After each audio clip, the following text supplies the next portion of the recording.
الحمدللہ رب العالمین والصلاة والسلام علی رسولہ الکریم محمد وعلی آلہ واصحابہ اجمعین اما بعد فاعوذ باللہ من الشیطان الرجیم بسم اللہ الرحمن الرحیم هو الذی ارسل رسولہ بالہدی ودین الحق لیظہرہ علی الدین کلہ ولو کرہ المشرکون وقال رسول اللہ صلی اللہ علیہ وسلم لا یؤمن احدکم حتی اکون احب الیہ من والدہ وولدہ والناس اجمعین او کما قال علیہ الصلوات والتسلیمات۔ ہر ایک شے میں جھلک وہ اپنی ربوبیت کی دکھا رہا ہے، نظام اس کائنات کا جو بحسن خوبی چلا رہا ہے، وہ مالک رزق ہر نفس ہے، کسی کو رکھتا نہیں ہے بھوکا، امیر ہو یا غریب بندہ وہ ہر کسی کو کھلا رہا ہے۔ اللہ اکبر کبیرہ والحمد للہ کثیرہ سبحان اللہ بکرۃ و اصیلا سبحان اللہ وبحمدہ سبحان اللہ العظیم۔ اور کاش میں دور پیمبر میں اٹھایا جاتا، بخدا قدموں میں سرکار کے پایا جاتا، ریت کے ذروں میں اللہ بدل دیتا مجھے، پھر مجھے راہ محمد میں بچھایا جاتا۔ کاش اے کاش میں ہوتا کوئی ایسی لکڑی جس کو سرکار کے منبر میں لگایا جاتا، یا اترتا میں کسی نعت کے مصرعے بن کر روبرو ان کے خود ان کو ہی سنایا جاتا۔ اللہم صلی وسلم وبارک علی محمد وعلی آلہ واصحابہ وازواجہ واولادہ واہل بیتہ اجمعین۔ قابل قدر بزرگان دین، میرے عزیز بھائیوں، خواتین اسلام، ماہ ربیع الاول اور گزشتہ کئی دن اس ماہ کے ہم نے گزارے ہیں، اور اس ماہ کے اندر امت مسلمہ اور اللہ کے نبی صلی اللہ علیہ وسلم کے امتیوں کی جو حالت ہم نے دیکھی ہے، وہ اپنے نبی سے عشق کا اظہار ہم سب کر رہے ہیں، اور مختلف طریقوں سے کر رہے ہیں، مختلف حوالوں سے کر رہے ہیں، مختلف سرگرمیوں کے ذریعے اپنا اپنا انداز ہے اللہ رب العالمین کے پیارے حبیب صلی اللہ علیہ وسلم سے اپنی نسبت کو قائم کرنے کا۔ اور یہ ہونا بھی چاہیے، اس لیے کہ اللہ کے نبی صلی اللہ علیہ وسلم کی بعثت اللہ رب العالمین کا سب سے بڑا احسان اس کائنات کے اوپر ہے، اور جہاں اللہ رب العالمین نے بے شمار احسانات اور انعامات انسانیت کے اوپر کیے ہیں، سب کا اظہار، سب کو جتایا نہیں ہے اللہ رب العالمین نے، لیکن کچھ چیزیں ایسی ہیں جن احسانات کو اللہ رب العالمین نے جتلایا ہے۔ ان میں سے ایک بعثت محمدی اور بعثت نبی صلی اللہ علیہ وسلم ہے۔ لقد من اللہ علی المؤمنین اذ بعث فیہم رسولا، کہ اللہ نے احسان کیا ہے مسلمانوں کے اوپر جب انہی میں سے ایک رسول اللہ رب العالمین نے محمد مصطفیٰ صلی اللہ علیہ وسلم کو نبی بنا کر بھیجا۔ تو آپ علیہ السلام کو بھیجنے کو، اس احسان کو اللہ رب العالمین نے جتلایا، یہ اس بات کا ادارے کہ بہت بڑا احسان ہے، اور اس پر خوشی بنتی ہے، اس پر مسرت کا اظہار کیا جانا چاہیے۔ لیکن محبت فقط زبانی اظہار کا نام نہیں ہے۔ زبانی اظہار کے ذریعے محبت کا اظہار یہ ادھورا اظہار ہے، یہ ادھوری محبت ہے، یہ ادھورا عشق ہے۔ اس محبت کا جو سب سے بہترین مظہر ہو سکتا ہے، اظہار ہو سکتا ہے، احساس دلایا جا سکتا ہے کسی سے محبت اور عشق کا، تو وہ یہ ہے کہ آدمی اس کی اطاعت کرنا شروع کر دے۔ اس لیے کہ اگر کسی شخص سے آدمی کو محبت ہو اور اس کی وہ بات نہ مانتا ہو تو پھر کیسی محبت ہے؟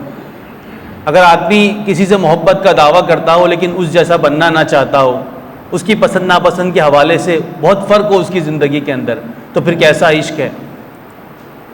اور محبت جو حدیث میں نے یہاں پر ذکر کی کہ تم میں سے کوئی شخص مومن نہیں ہو سکتا حتی اکون احب الیہ من والدہ وولدہ والناس اجمعین، جب تک میں اس کے والدین، اس کی اولاد اور دنیا بھر میں جتنے لوگ ہیں جو اسے محبوب ہے، ان سب سے زیادہ میں محبوب نہ ہو جاؤں۔ تو محبت تو ضروری ہے، اس لیے کہ محبت پہلا قدم ہے، وہ پہلی سیڑھی ہے جو اس راستے کے اوپر آپ کو لے کر آئے گی، چلائے گی، پیش قدمی کی جانب مائل کرے گی، ایک موٹیویشن، ایک تحرک آپ کے اندر پیدا کرے گی، ایک جذبہ آپ کو ابھارے گی آپ کے سینے کے اندر کچھ کرنے کی، اسلام کی اشاعت کے لیے، اقامت کے لیے، یا اپنی دنیا اور آخرت کو سنوارنے کے حوالے سے۔ لیکن پھر دوسری حدیث میں آپ نے فرمایا لا یؤمن احدکم، کوئی مومن نہیں ہو سکتا، جس طرح محبت کے بغیر کوئی مومن نہیں ہو سکتا۔ فرمایا لا یؤمن احدکم حتی یکون ہواہ تبعا لما جئت بہ، کہ جب تک اس کی خواہشات میری لائی ہوئی شریعت کی تابع نہ ہو جائیں، مطلب جو من چاہی زندگی ہے، من چاہی زندگی پھر نہیں گزارے گا، پھر محمد مصطفیٰ کے بتائے ہوئے طریقوں کے مطابق زندگی گزارے گا تو اس کا ایمان کامل ہے۔ تو محبت اور اطاعت یہ ضروری ہے۔ اب اطاعت کے لیے کیا کیا جائے؟ اطاعت کے لیے ضروری ہے کہ آدمی جس شخصیت سے اپنی محبت کا اظہار کرتا ہو اس کی ایک ایک چیز کے بارے میں اس کو علم ہو، اس کے سفر حضر کے بارے میں جانتا ہو، اس کے اٹھنے بیٹھنے کے حوالے سے اس کی واقفیت ہو، اس کی نشست و برخاست کے حوالے سے وہ جانتا ہو، اور اس نے جو معیار بتائے ہیں کامیابی اور ناکامی کے، ان سب حوالوں سے وہ واقف ہو۔ اس کے لیے ضروری ہے کہ اللہ کے نبی صلی اللہ علیہ وسلم کی سیرت کو پڑھا جائے، آپ کی سیرت کا جائزہ لیا جائے، اور روزانہ کی بنیاد پر اس کو پڑھنے کی ضرورت ہے۔ جس طرح قرآن مجید روزانہ کی بنیاد پر ہدایت کا سرچشمہ ہے، ویسے اللہ کے نبی صلی اللہ علیہ وسلم کی یہ سیرت، آپ کی یہ سنت، آپ کا یہ اسوہ، آپ کا یہ طریقہ، آپ کی یہ شریعت، ان کو بھی روزانہ کی بنیاد پر پڑھنے کی ضرورت ہے، اس لیے کہ وقت تیزی کے ساتھ بدل رہا ہے، حالات بدل رہے ہیں، دنیا ایک نئے رنگ کی جانب بڑھ رہی ہے، اور ہمارا ایمان اس بات پر ہے کہ دنیا چاہے بدل جائے، لوگ بدل جائے، زمانہ بدل جائے، ٹیکنالوجی غالب آ جائے، لیکن ہر زمانے میں، ہر دور میں اگر کوئی کامیابی کے لیے آپ کو راستہ فراہم کرے گا تو وہ اللہ کے نبی صلی اللہ علیہ وسلم کی سیرت ہے۔ وہ تا قیامت اسوہ ہے، وہ تا قیامت نشانات منزل ہے، وہ تا قیامت آپ کے لیے مشعل راہ ہے۔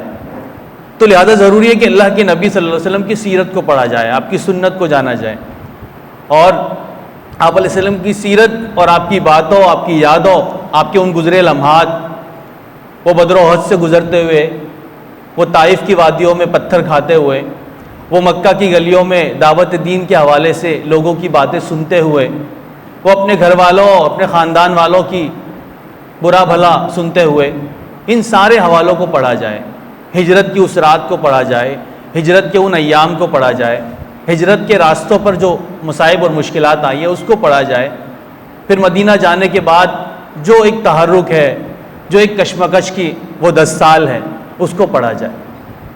آج اگر جائزہ لیا جائے کہ مسلمان اللہ کے نبی کی سیرت کے بارے میں کتنا جانتے ہیں تو بہت اس پر تشویش کا اظہار ہمیں ہوگا۔ تو لہذا ضرورت اس بات کی ہے کہ اللہ کے نبی کی سیرت کو پڑھا جائے، آپ کی سنت کو پڑھا جائے، اور جو ایک حدیث بھی ہمیں مل جائے، جس طرح ایک آیت مل جائے بلغوا انی ولو آیا، کہ ایک آیت بھی ملے تو اس کو پہنچا دو، اپنے اوپر اس پر عمل کرو، اس کو پہنچا دو۔ ویسے ہی اللہ کے نبی صلی اللہ علیہ وسلم کے حدیث کے بارے میں بھی یہی ہے، نظر اللہ عمران، اللہ اس شخص کے چہرے کو تر و تازہ رکھے گا جو مجھ سے کوئی حدیث سنے گا، کوئی بات سنے گا اور اس کو آگے پہنچائے گا۔ تو یہ ابلاغ حدیث یہ بہت شرف والا کام ہے۔ تو لہذا آج ایک حدیث ہے، اور شاید بہت سارے مقامات پر ہم نے سنی بھی ہے، اس کو پڑھا بھی ہے، لیکن اسی کو جانیں گے، اور ان 7 خوش نصیب لوگوں میں ہم اپنے آپ کو شامل کرنے کے حوالے سے آج سے عہد کر لیں گے کہ کسی نہ کسی طور پر ہمارا شمار ان لوگوں میں سے ہو جائے۔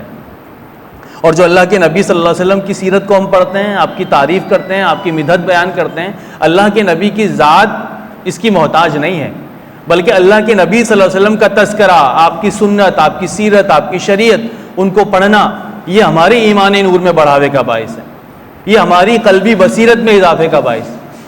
ایک عربی کے شاعر ہیں، وہ فرماتے ہیں ما مدحت محمدا بمقالتی ولکن مدحت مقالتی بمحمدا، کہ میں اپنے مقالے کے ذریعے، میں اپنی تحریر کے ذریعے، میں اپنی شاعری کے ذریعے محمد صلی اللہ علیہ وسلم کی تعریف بیان نہیں کر سکتا، ہاں میں محمد صلی اللہ علیہ وسلم کا نام لے کر ان کو اپنی شاعری کا حصہ بنا کر اپنی اس شاعری کو وزنی بنا دیتا ہوں، اس کو ایک مقام دلا دیتا ہوں۔ تو اصل تو اللہ کے نبی کی ذات ہے، جب وہ ہماری ذات کے ساتھ ان کا شمار ہونے لگے گا، وہ ہمارے تذکروں میں آ جائے گا، وہ ہمارے اٹھنے بیٹھنے میں اللہ کے نبی صلی اللہ علیہ وسلم کو ہم فالو کریں گے، تو اس کے ذریعے جو تاثیر ہے اللہ رب العالمین ہم سب کو عطا فرمائیں گے۔ حدیث مبارکہ پڑھنے کی سعادت حاصل کروں گا۔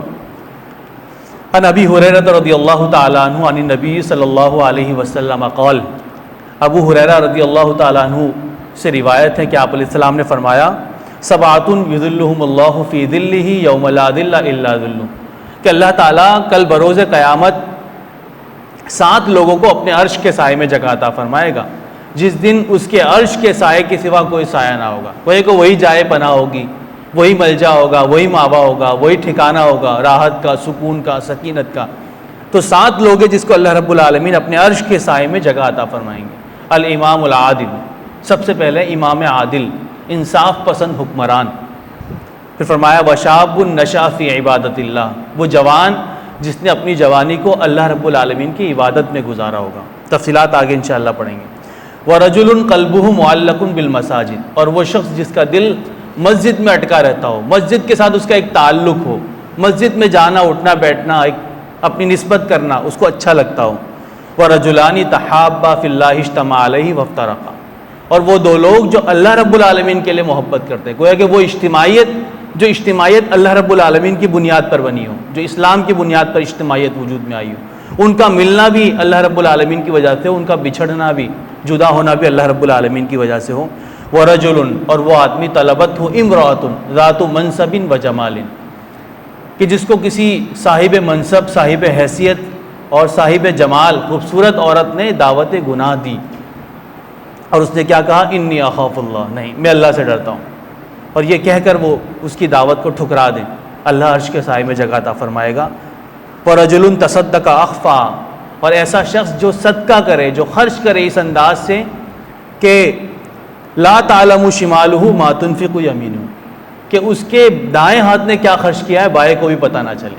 گویا کہ سری انداز میں چھپ کر، اخلاص کے بالکل اعلیٰ درجے کے اوپر، کوئی اظہار نہیں ہے، کوئی ریاکاری نہیں ہے، کوئی تشہیر نہیں ہے.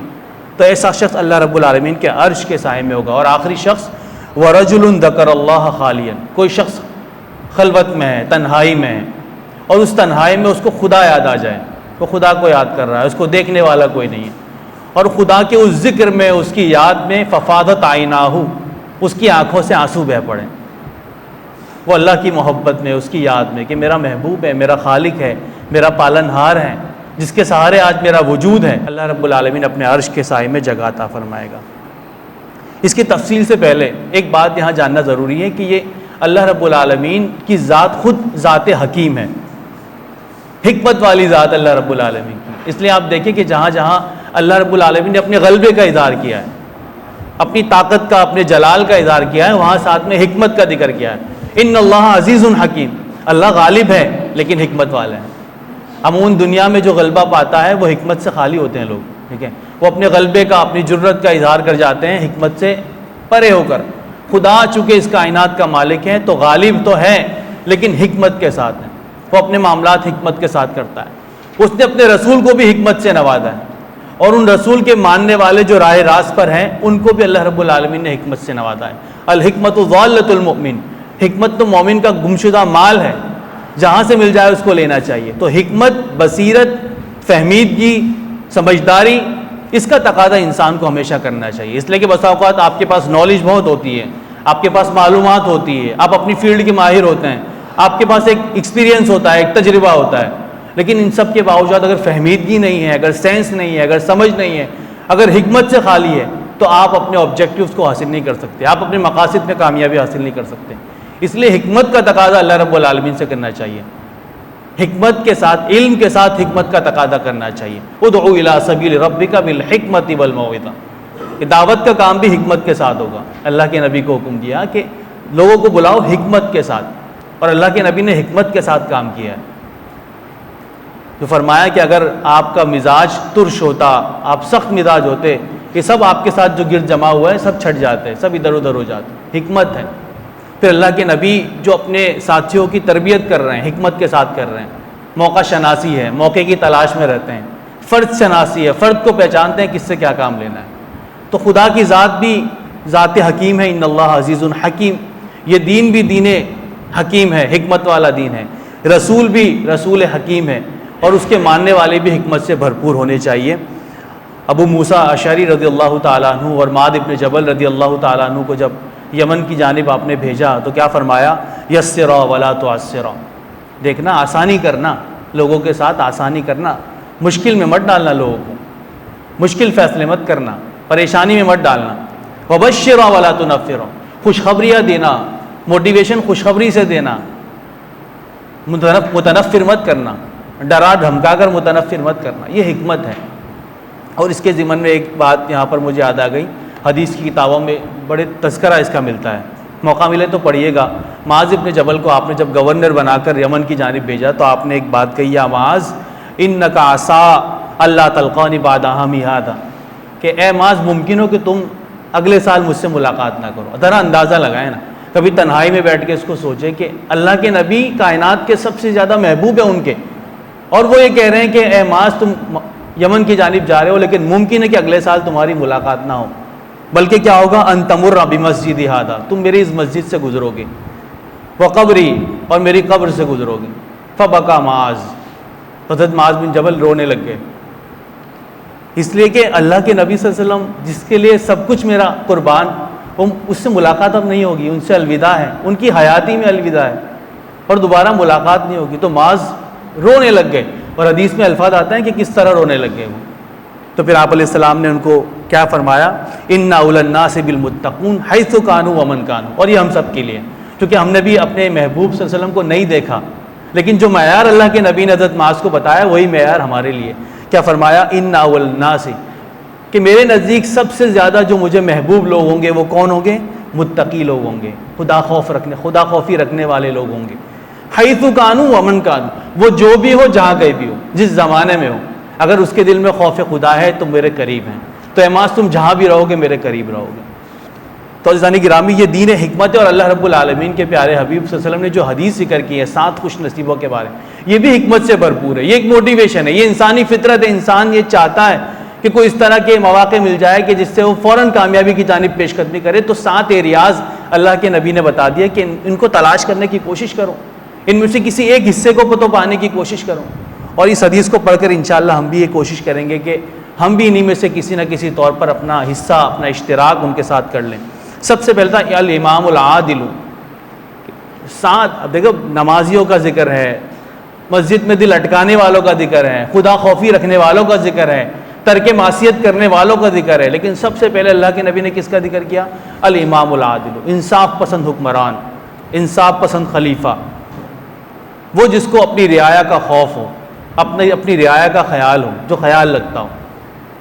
اس سے اندازہ ہوتا ہے کہ جو لوگ یہ کہتے ہیں کہ سیاست کا اسلام سے کوئی تعلق نہیں ہے، اسلام تو فقط واعظ و نصیحت کا دین ہے، ان کا رد ہوتا ہے اس حدیث کے ذریعے۔ ایک موقع پر حضرت ابو ذر غفاری رضی اللہ تعالیٰ عنہ نے آپ علیہ السلام سے کہا کہ اللہ کے نبی آپ مجھے کوئی عہدہ کیوں نہیں دیتے، آپ فلاں کو مختلف مواقع پر گورنر بنا کر بھیج رہے ہیں، کسی کو کوئی عہدہ دیتے، مجھے بھی کبھی کبھار کوئی عہدہ دے دیں۔ چونکہ ابو ذر غفاری بہت ایموشنل آدمی تھے، جذباتی آدمی تھے، نرم دل آدمی تھے، تو آپ نے فرمایا ابو ذر یہ بڑا مشکل کام ہے، اس لیے کہ رعایا اگر تمہارے ماتحت آ گئی اور رعایا اگر تم نے خیال نہ رکھا تو یہ عہدہ، یہ ڈیزگنیشن، یہ ذمہ داری، یہ خلافت، یہ سیاست، یہ تمہارے گلے پڑ جائے گی۔ تو لہذا یہ بڑا مشکل کام ہے، اس لیے کہ وہ جب کوئی حکمران ہے، اس کے پاس طاقت ہے، دولت ہے، عزت شہرت، اس کے پاس فوج ہے، اس کے پاس سارا کچھ ہے، سب کچھ اختیار ہے، ان سارے اختیارات کے باوجود اس کی جو نگاہ ہے وہ خدا کی جانب ہے، اس کی جو ڈیسٹینیشن ہے وہ آخرت ہے، یہ بڑا مشکل کام ہوتا ہے۔ اور ہم اپنے زمانوں میں دیکھتے ہیں کہ ایسے لوگ بہت کم ملتے ہیں، اگر ملتے ہیں تو تاریخ نے ان کو محفوظ کیا ہے، اس پر بات کی ہے۔ آپ علیہ السلام نے فرمایا ما من عبد استرا اللہ علیہ، کہ کوئی شخص، کوئی بندہ جس کو اللہ رب العالمین نے کسی کی رعیت اس کو دی ہو، اس کو کسی کا امام بنایا ہو، کسی کی سرپرست بنایا ہو، فلم یحتھا بنصیحۃ الا لم یجد رائحۃ الجنہ، اور اس نے اس کا خیال نہ رکھا تو وہ جنت کی خوشبو بھی نہ پائے گا، جبکہ جنت کی خوشبو کئی مسافت تک آئے گی۔ ہمارے حکمرانوں کا کیا حال ہے ہم دیکھ سکتے ہیں، اور یقیناً یہ دین سے بیداری ہے، ان کی دین سے دوری ہے۔ جب نیک لوگ غالب آتے ہیں، جب انصاف پسند لوگ غالب آتے ہیں، جب دین و شریعت سے محبت کرنے والے لوگ اس سیاست کی باغ ڈور کو تھامتے ہیں اور ان لوگوں کے لیے میدان خالی نہیں چھوڑتے جو ظالم ہے، جو جابر ہے، تو پھر ایسی واقعات ہمیں دیکھنے کو ملتے ہیں جس سے تاریخ بھری ہوئی ہے۔ پھر ایک اور چیز یہ ہے کہ جب آپ کے پاس طاقت ہوتی ہے، جب آپ کے پاس سب کچھ ہوتا ہے، اختیارات ہوتے ہیں، تو انسان کی جو طاقت ہے، ایک تو طاقت کا نشہ ہے، ایک آپ کی شہوانی خواہشات کا ایک نشہ ہوتا ہے، ٹھیک ہے، ایک غصے کا نشہ ہوتا ہے۔ ان تینوں چیزیں انسان کی فطرت میں اندر شامل ہیں، لیکن اللہ رب العالمین نے ان تینوں کے توڑ کے لیے بھی 3 چیزیں بنائی ہیں۔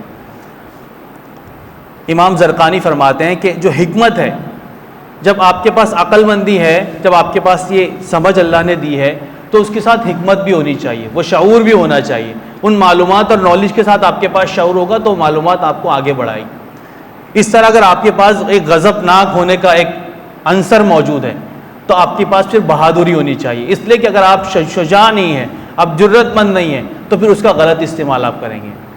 اس طرح آپ کے اندر جو شہوانی خواہشات ہیں، انسان اس کو پورا کرنا چاہتا ہے تو اس کے ساتھ عفت ہونی چاہیے، پاکیزگی ہونی چاہیے۔ یہ آپ کو پھر حلال حرام کی تمیز بھی سکھاتا ہے۔ اور جو امام عادل ہیں اس کے اوپر ذمہ داری بنتی ہے کہ چاہے وہ جس طرح کا بھی انصاف ہو اس کو ممکن بنائیں، اپنی رعایا کا خیال رکھیں، اور چاہے وہ سوشل جسٹس ہو، چاہے وہ جوڈیشل جسٹس ہو، ہر طرح ہمارے ہاں کیا انصاف ہے۔ پچھلے کچھ عرصے میں آپ نے دیکھا ایک خاتون نے، جو ایک طاقتور خاتون ہے، کئی کمپنیوں کی مالک ہیں، اس نے ایک باپ بیٹی کو نشے کے اس میں ہٹ کر دیا، قانون اس کو چھوڑ دیتا ہے۔ کیسا قانون ہے؟ کیسے انصاف کو پامال کیا جاتا ہے؟ پھر کیسے خدا کی مہربانی و خدا کے انعامات ہم پر ہوں گے؟ کیسے ان مصائب اور مشکلات سے نکلیں گے؟ لیکن اس پر بات کرنے والا، اس پر آواز اٹھانے والا، اور افسوس اس بات کا ہے کہ مذہب پسند لوگ بھی اس پر خاموش رہتے ہیں، اس پر ایک طرف سائڈ پکڑ لیتے ہیں، ٹھیک ہے؟ تو اس پر سوچنے کی بہرحال ضرورت ہے۔ اور اسلامی جو تاریخ ہسٹری ہے ہماری، وہ انصاف سے بھری ہوئی ہے۔ حضرت عمر فاروق رضی اللہ تعالیٰ عنہ کی خلافت کو جب ہم پڑھتے ہیں تو ایسے ایسے واقعات ہمیں ملتے ہیں کہ انسان کچھ دیر کے لیے ٹھہر جاتا ہے کہ کیا یہ اسی زمانے کے انسان ہیں؟ کیا یہ ہماری طرح کے انسان ہیں جو اس طرح سوچ رکھتے ہیں، اس طرح خیال رکھتے ہیں؟ ٹھیک ہے، اس طرح قاضی شریح کا ایک مسئلہ جو ہے وہ خلیفہ وقت کے حوالے سے ملتا ہے۔ قاضی شریح بھی حضرت علی رضی اللہ تعالیٰ عنہ کے زمانے میں قاضی ہے، اور ان کے انصاف کے چرچے ہیں، اور اس کے اوپر لوگوں نے بڑا کام کیا ہے۔ ایک واقعہ ملتا ہے کہ حضرت علی نے دیکھا کہ ایک عیسائی کے پاس، ایک نصرانی کے پاس ان کی ایک زرہ ہے جو جنگ صفین میں جو ہے وہ ان سے گر گئی تھی، تو انہوں نے کہا کہ یہ تو میری زرہ ہے۔ اس نے کہا نہیں، میری زرہ ہے۔ تو انہوں نے کہا چلیں بھائی قاضی کے پاس چلتے ہیں۔ تو قاضی کے پاس جایا گیا تو نصرانی کہا کہ میرے پاس پہنی ہوئی ہے، یہ میری زرہ ہے۔ تو حضرت علی سے قاضی نے کہا کہ خلیفہ وقت، آپ کے پاس کوئی گواہ ہے تو پیش کریں۔ آپ نے اپنے غلام قنبر کو پیش کیا، تو انہوں نے کہا کہ غلام کی گواہی تو مالک کے حق میں قبول نہیں ہے۔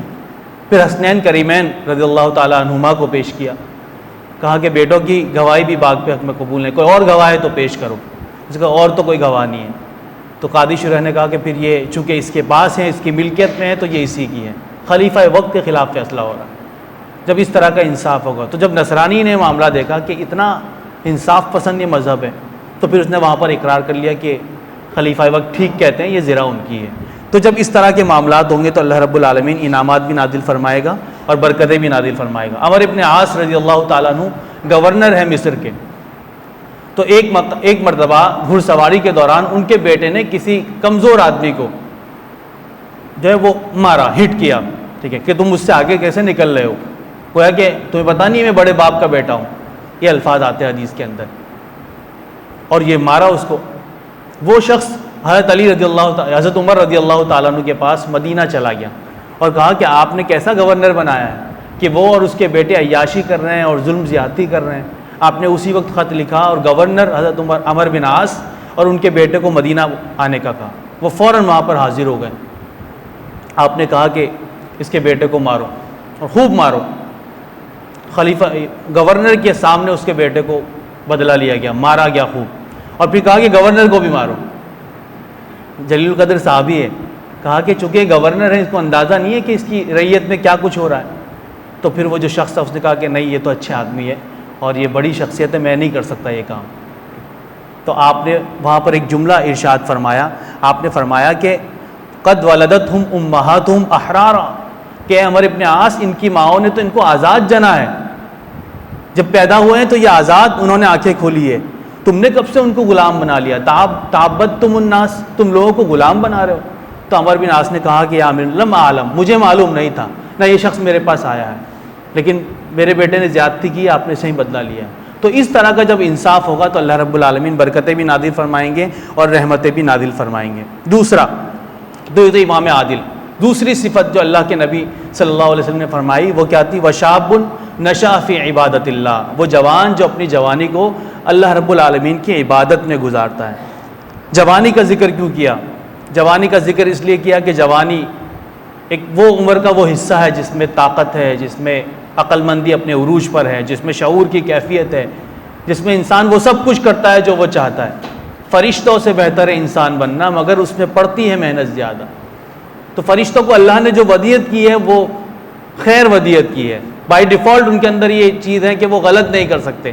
لیکن انسان کا معاملہ کیا ہے؟ فَهَدَيْنَاهُ النَّجْدَيْنِ، ہم نے انسان کو دو راستے دیے، چاہے غلط کرے چاہے ٹھیک کرے، سے نکل کر وہ غلط کام کریں۔ لیکن اللہ رب العالمین کے وہ بندے جو اللہ سے محبت کرتے ہیں وہ غلط کو چھوڑتے ہیں، اور غلط کو چھوڑ کر وہ حلال کے راستے کی طرف جاتے ہیں۔ وَشَابٌ نَشَأَ فِي عِبَادَةِ اللَّهِ، کہ وہ جوان جو اپنی جوانی کو اللہ رب العالمین کے عبادت میں گزارتا ہو۔ اور جوانی وہ چیز ہے لیت الشباب یعود، جوانی لوٹ کر نہیں آتی۔ جوانی کا جو پیریڈ ہے وہ جب گزر جائے تو انسان سوچتا ہے کہ شاید میں ایسا کر لیتا، ویسا کر لیتا۔ اور عموماً کیفیت یہ ہے کہ لوگ دنیا کے حوالے سے سوچتے ہیں کہ شاید میں تھوڑی دنیا بنا لیتا، مال و اسباب جمع کر لیتا، اپنی طاقت کا استعمال کر لیتا۔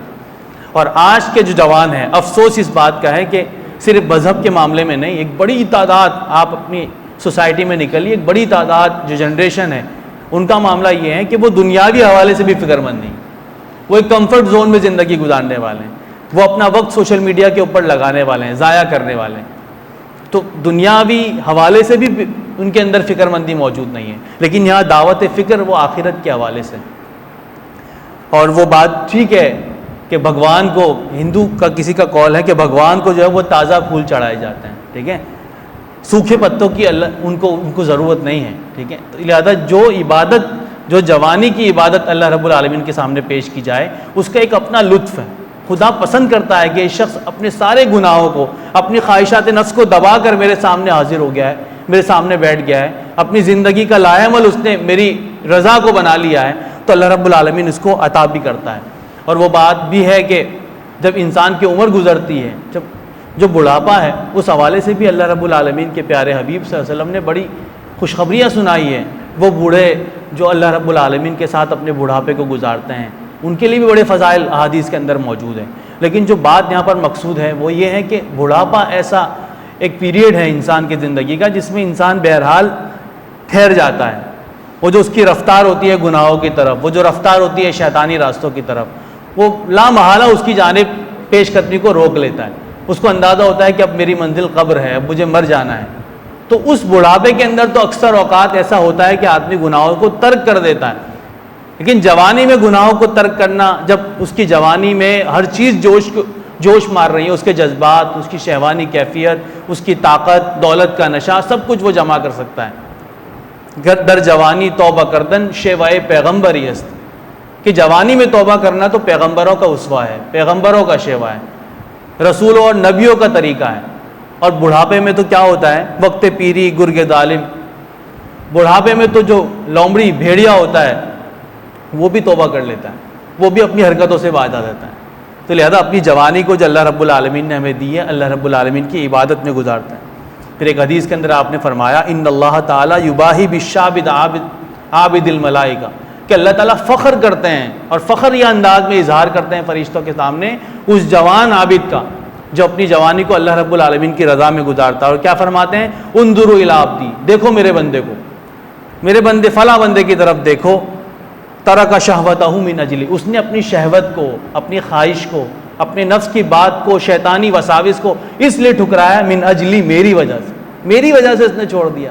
اللہ رب العالمین بڑے خوش ہوتے ہیں اور فخری انداز میں اس کا ذکر اپنے فرشتوں کے سامنے کرتے ہیں۔ اور ایک اور حدیث میں فرمایا فضل الشاب العابد، کہ وہ جو جوان جو عبادت میں اپنی جوانی کو گزارتا ہے، عبادت سے مراد فقط یہاں نماز اور ذکر مراد نہیں ہے، وہ بھی اس کا حصہ ہے۔ عبادت سے مراد زندگی کا ہر پہلو ہے جو اللہ رب العالمین کے بتائے ہوئے طریقے کے مطابق گزارنا، یہ عبادت ہے۔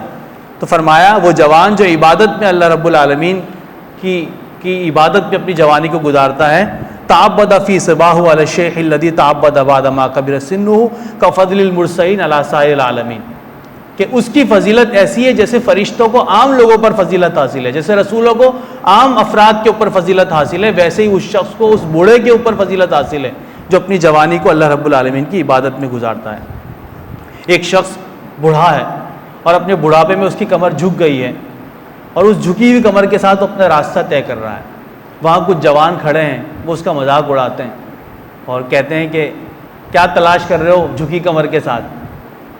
تو وہ شخص جو ہے وہ دانا ہے، وہ کہتا ہے کہ اپنی جوانی کو تلاش کر رہا ہوں جو تمہارے پاس موجود ہیں۔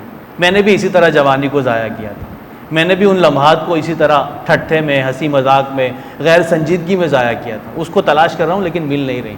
تمہارے پاس ہے، اس کی قدر کر لو، اس کو غنیمت جان لو۔ علامہ اقبال جوانوں اس زمانے میں، آج کے جوان کی اگر حالت علامہ اقبال دیکھتے تو شاید کچھ اور فرماتے۔ علامہ اقبال نوجوانوں کی حالت پر کیا تبصرہ کر رہے ہیں؟ تیرے صوفے ہیں افرنگی، تیرے قالی ہے ایرانی، لہو مجھ کو رلاتی ہیں جوانوں کی تن آسانی۔ جوان تن آسان ہو گئے ہیں۔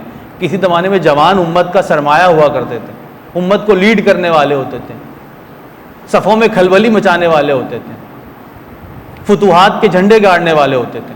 لیکن آج کا نوجوان وہ ٹک ٹاک کے اوپر اور سوشل میڈیا کے اوپر اپنی جوانی کا اظہار کر رہا ہوتا ہے، اسی پر فخر کر رہا ہوتا ہے، اسی پر ناز کر رہا ہوتا ہے، اسی میں اپنے وقت کو گزار رہا ہوتا ہے۔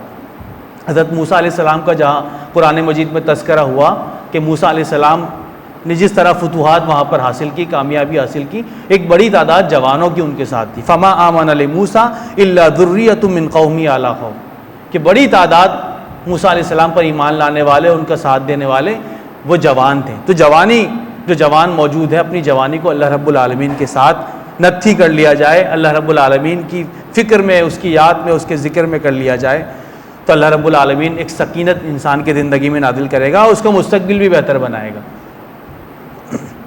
تیسری چیز، محب مساجد، وہ شخص جس کا دل مسجد میں اٹکا ہوا ہو، اور مسجد کے ساتھ وابستگی یہ اس بات کی علامت ہے کہ اس کی وابستگی اسلام کے ساتھ، اس لیے کہ مسجد یہ شاعر اسلام میں سے ہیں، یہ مظاہر اسلام میں سے ہیں، یہ اسلام کی علامت ہے، اسلام کی شناخت ہے، اسلام کی پہچان ہے۔ اللہ کے نبی صلی اللہ علیہ وسلم جب مدینہ گئے، آپ نے جہاں 3 بڑے کام کیے، اس میں ایک بڑا کام یہ مرکز کی تعمیر تھا، مسجد نبوی کی تعمیر تھا، اس لیے کہ مسلمان مرکز کے بغیر نہیں رہ سکتا، مسلمان اپنی اس مرکز کے بغیر نہیں رہ سکتا۔ اور مرکز صرف مسجد نماز کے لیے نہیں ہے، وہاں سے سارے معاملات مسلمانوں کے ڈیل ہوں گے، وہاں سارے مسائل کا حل ہوگا، وہیں پنچایت ہوگی، وہیں پر سوشل ایشوز کو حل کیا جائے گا، وہیں پر انٹرنیشنل ایشوز کو حل کیا جائے گا، وہیں سے قافلے نکلیں گے، وہیں پر بات ہوگی، وہیں پر سفراء آئیں گے۔ اس چیز کی کمی مسلمانوں میں ہے۔ انما یعمر مساجد اللہ من آمن باللہ، بے شک اللہ تعالیٰ کے گھر کو وہ لوگ تعمیر کرتے ہیں جو اللہ پر ایمان رکھتے ہیں۔ تو یہاں ایک تو تعمیر حقیقی ہے کہ اپنے مال کے ذریعے ہم مسجد کی تعمیر میں اپنا حصہ ملائیں۔ دوسرا کیا ہے؟ دوسرا یہ ہے کہ ہم اپنی وجود کے ذریعے سے، اپنی عبادات کے ذریعے سے، زیادہ سے زیادہ مسجد میں وقت گزارنے کے ذریعے سے، زیادہ سے زیادہ سجود و رکوع کے ذریعے سے اس مسجد کو آباد کریں۔ یہ بھی اس کے ضمن میں آتا ہے، ٹھیک ہے۔ اور گھر کو کیوں ذکر کیا؟ مسجد اللہ کا گھر ہے۔ اس کو اس 7 لوگوں میں شامل کرنے کی وجہ یہ ہے کہ جو عاشق ہوتا ہے، عاشق اپنے محبوب کی ایک ایک، جیسے ہم نے پہلے ذکر کیا کہ نہ صرف قول و فعل کو فالو کرتا ہے، اس کی پسند ناپسند کو فالو کرتا ہے، جہاں جہاں سے گزرا ہے وہ ان ساری گزرگاہوں کو بھی اپنا محبوب بناتا ہے۔ تو جو عاشق ہوتا ہے جب معشوق کے گھر سے گزرتا ہے تو وہاں ٹھہرتا ہے، اس کے در و دیار کو چومتا ہے، وہاں سے اپنی محبت الفت کا اظہار کرتا ہے۔ اور مسجد کے بارے میں اگر ہم پڑھتے ہیں حدیث کے اندر تو آپ علیہ السلام مساجد کے اندر جب قافلے روانہ ہو رہے ہیں تو مساجد سے ہو رہے ہیں، جب قافلوں کی واپسی ہو رہی ہے تو مساجد میں ہو رہی ہے، جب معاملات سفراء سے ہو رہے ہیں تو مساجد میں ہو رہے ہیں۔ اور اسی مسجد کو، اسی مسجد میں نماز پڑھنے کو، اسی اذان کی گونج کو اپنی راحت قرار دے رہے ہیں۔ ارحنی یا بلال، اے بلال اذان دو، ہمیں راحت دو۔ تو یہ اذان اس اسلامی معاشرے کے اندر یہ جو مظہر ہے وہ راحت کا مظہر ہے، وہ اس بات کی علامت ہے کہ یہ اسلامی معاشرہ ہے، وہ اس بات کی علامت ہے کہ یہ خدا خوفی رکھنے والوں کا معاشرہ ہے۔ تو مسجد کا اسلام میں ایک بڑی اہمیت ہے۔ مجنون لیلا کی محبت میں جو اشعار کہے اس کو ہم اپنے رب سے محبت کی طرف بھی گامزن کر سکتے ہیں۔ کیا کہا؟ امر علی الدیار دیار لیلا، کہ میں لیلا کے در و دیوار، اس کے گھر جہاں وہ رہا کرتی تھی وہاں سے گزرتا ہوں۔ اقبل ذات الجدار ودل جدار، میں کبھی اس دیوار کو بوسہ دیتا ہوں، کبھی اس دیوار کو چومتا ہوں، اس لیے کہ میرا محبوب وہاں پر رہا ہے۔ وما حب الدیار شغفنا قلبی، کہہ رہے ہیں کہ گھر سے مجھے کوئی لینا دینا نہیں، وہ تو اینٹوں سے بنا ہوا یا کسی سے بھی بنا ہوا ایک گھر ہے، مسئلہ گھر کا نہیں ہے، اس نے میرے دل کو اپنی جانب مائل نہیں کیا، ولیکن حب من سکن الدیار، لیکن اس کی محبت نے مجھے اس کام پر آمادہ کیا ہے جو یہاں رہا کرتا تھا، یہاں اپنے شب و روز کو گزارا کرتا تھا۔ تو ایک محب اپنے محبوب کے ہر فعل سے محبت کرتا ہے، ہر قول سے محبت کرتا ہے۔ اگر بات خدا خوفی کی ہوگی، محبت الہی کی ہوگی، معرفت الہی کی ہوگی، تو مسجد سے تعلق ایک مومن کا ضرور ہوگا۔ اور آپ علیہ السلام کی ایک حدیث سے آپ نے فرمایا روئے زمین پر سب سے زیادہ اللہ رب العالمین جو محبوب جگہ ہے وہ مساجد ہیں، اور سب سے بدترین جو جگہ ہیں وہ بازار اور مارکیٹ ہیں۔ اور ہم معاشرے کا حال دیکھ لیں کہ کس کی جانب زیادہ لوگ مائل ہیں، کس کی محبت کس کی جانب زیادہ ہمیں نظر آتی ہیں۔ ابو ہریرہ رضی اللہ تعالیٰ عنہ سے مروی ہے کہ آپ نے فرمایا احب البلاد الی اللہ مساجد، سب سے بہترین جگہ اللہ رب العالمین کو مساجد ہیں۔ پھر آپ نے فرمایا اذا مررتم بریاض الجنہ فارتعوا، کہ تم جنت کے باغات سے گزرو تو کچھ چڑھ لیا کرو۔ تو صحابہ کرام موجود تھے، انہوں نے فرمایا وما ریاض الجنہ، جنت کے باغات سے کیا مراد ہے اللہ کے نبی صلی اللہ علیہ وسلم؟ آپ نے فرمایا المساجد، تو مساجد یہ جنت کے باغات میں سے ایک باغ۔ اس کو چڑھنے کا مطلب خدا کا ذکر کرنا، اس کی یاد میں وہاں بیٹھ جانا، رکوع و سجود میں اپنے وقت کو گزارنا، یہ اللہ رب العالمین کو بڑا محبوب ہے۔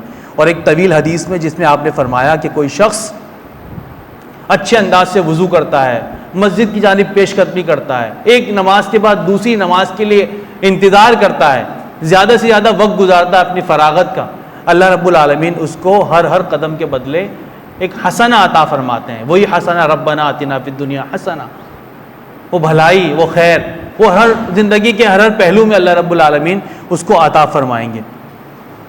اور جو محب مساجد محبت ہیں، مسجد کے ساتھ محبت ہے، وہ کس کس انداز سے ہو سکتی ہے؟ کچھ پوائنٹس یہاں پر آپ کے سامنے۔ المحافظۃ علی الصلاۃ وقتہا، اس کی ایک صورت تو یہ سکتی ہے کہ آدمی نمازوں کی پابندی کریں، وقت پر مسجد میں پہنچ جائیں، سستی نہ کریں، اس لیے کہ گھروں میں نماز پڑھنا یہ اللہ رب العالمین کو محبوب نہیں ہے۔ اپنے سارے کاموں کو ترک کر کے مسجد کی جانب پیش قدمی کرنا، اس اجتماعیت کی جو فضا دین نے قائم کی ہے اس کو برقرار رکھنا، اس کو زیادہ سے بہتر طور پر کرنا، یہ ضروری ہے۔